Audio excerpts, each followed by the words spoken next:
বিয়ে ছিল 25শে জুলাই। ওই দিনই নিখোঁজ হন মালদা চাঁচলের গোরখপুর এলাকার বাসিন্দা নাহারুল আলী। দিল্লিতে পরিযায়ী শ্রমিকের কাজ করতেন নাহারুল। নিখোঁজের রাতেই চাঁচল থানায় নিখোঁজের লিখিত অভিযোগ দায়ের করে পরিবার।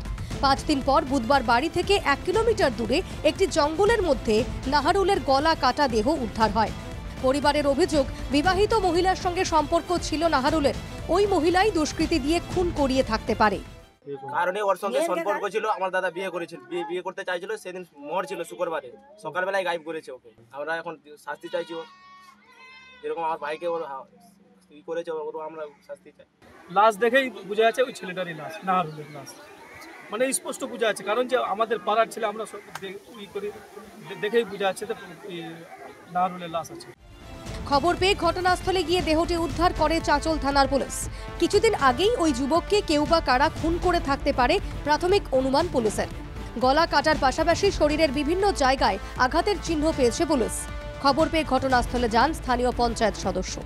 যে মুন্ডুটা ও আলোক আছে, অর্ধেক ঘর কেটে আলোক করে দিয়েছে, এবং এসে দেখছি পরিস্থিতি যে বডির যে পরিস্থিতি দেখছি, সেটা বর্তমান যেটা বোঝা যাচ্ছে যে কোনো গন্ধ নেই, একদম টোটালি গন্ধ নেই। নাহারুলের দেহটি ময়নাতদন্তের জন্য মালদা মেডিকেলে পাঠানো হয়েছে। পরিবারের লিখিত অভিযোগের ভিত্তিতে তদন্ত শুরু করেছে পুলিশ। মালদা থেকে নারায়ণ সরকারের রিপোর্ট, NK TV বাংলা।